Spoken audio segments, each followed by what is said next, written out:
네, 안녕하세요.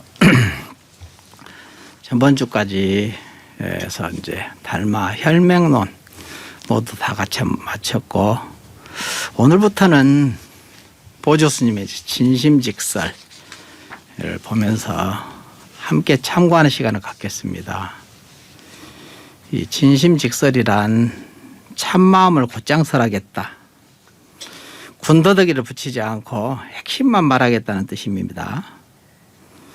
여기에서 이제 참마음이란 우리들의 이제 자기의 본래 면목이거든요.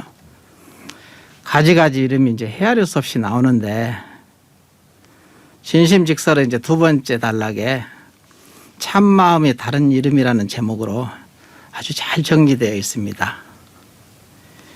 이 책의 이제 순서도 너무나 잘 정리되어 있어서 보조 스님께 참 자비가 참 많으시구나 하는 생각이 들고, 우리를 위해서 저절로 그 순서를 따라가다 보면은 자기도 모르는 사이에 그냥 이해가 되거든요. 정리가 되고 이해가 되면은 이제 생각이 망념이 안 일어나잖아요. 저절로 쉬워지잖아요. 그 생각이 놔져 버리는 거죠. 스스로 납득이 되어 이제 받아들이게 이제 드리게 되거든요. 그럼 믿어지게 됩니다. 믿어지면은 그때부터 공부는 이제 시작이거든요. 그 순서로는 첫 번째 참 마음과 바른 믿음 했거든요.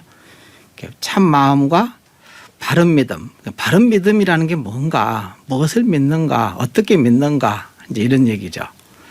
두 번째는 이제 참 마음의 다른 이름들, 아까 다른 이름들이 있었죠. 많은 이름들이 있는데 사실은 그게 하나의 이름이다, 이 얘기거든요.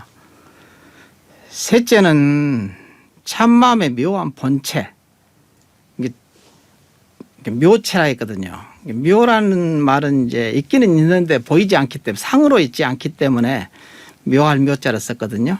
그래서 본체를 이제 알아야 되겠죠. 그것의 본체가 뭐냐.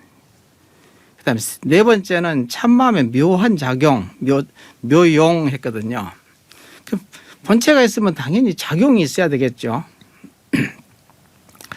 그다음에 이제 다섯 번째는 참마음의 본체와 작용은 같은가 다른가, 이런 얘기거든요. 여기에 대해서도 잘 납득을 시켰죠. 여섯 번째도 참마음의 미혹 속에 있다. 참마음이 왜 항상 밝은데 밝게 안 나오는가? 미혹 속에 있기 때문이다, 이런 소리거든요. 거기에 대해서 아주 자상하게 경과 어록의 말씀을 인용해서 다 이렇게 납득을 시키거든요. 믿게 하지요. 일곱 번째는 참마음을 가리는 망념을 쉬는 공부 해가지고 이게 10가지 공부 방법이 쭉 나오거든요. 여기서 보면은 공부에 단계 없는 단계를 잘 시설해 놨어요. 아주 중요한 대목이거든요. 여덟 번째는 참마음을 닦는 4가지 위의해서 우리 일상에서 어떻게 참마음을 닦아갈 것인가, 이런 얘기죠. 그 다음에 아홉 번째는 참마음이 있는 곳, 참마음은 어디에 있느냐, 이 얘기죠.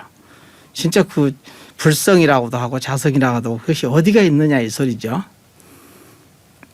열 번째는 참마음은 생사를 벗어났다. 생사를 벗어나 있다는 것을 이제 얘기를 하죠. 증명을 하고. 11번째는 참마음을 드러내는 수행, 어떻게 수행을 해야 참마음이 드러나올 것인가, 이 얘기죠. 12번째는 이제 참마음의 공덕, 그 참마음이 드러나면 어떤 공덕이 있을까, 많은 복덕과 공덕이 부족하게 나온다, 이 소리죠. 그런 공덕들이 있다는 소리죠. 13번째는 참마음에 대한 효험을 검증함. 아주 또 효험이 있어야 되겠죠. 공덕이 있으면은. 14번째는 참마음은 아는 바 없이 안다.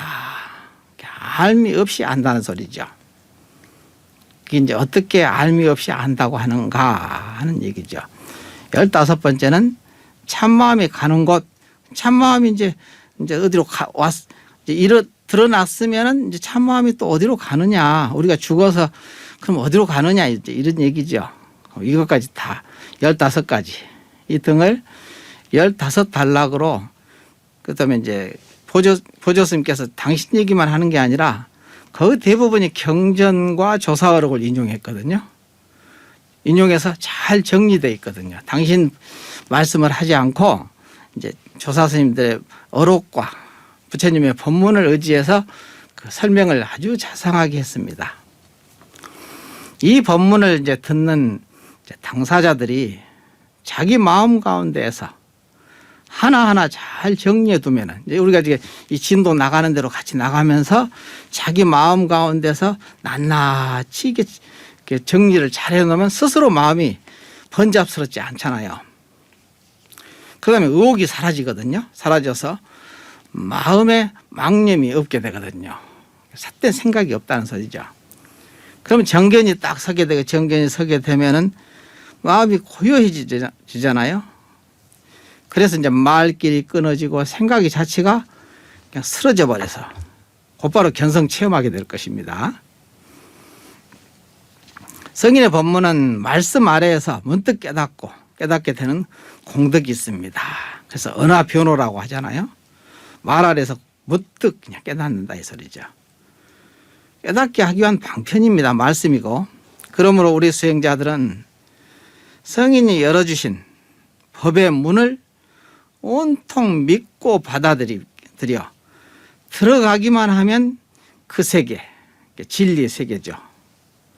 그 세계는 자기 자신의 세계가 이제 될 것입니다. 어떤 방편과 어떤 순서와 절차도 필요하지 않으며 한번 뛰어 열애지에 오르게 되는 것입니다. 그래서 일초직입 열애지라는 말이 있잖아요. 뛰어서 곧 열애지에 곧장 올라간다 이거야. 순서를 거치지 않는다는 소리죠.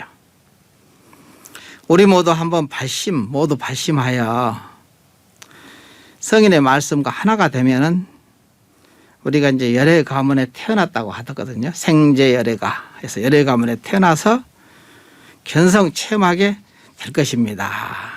한번 열심히 해보기로 하죠. 예, 감사합니다.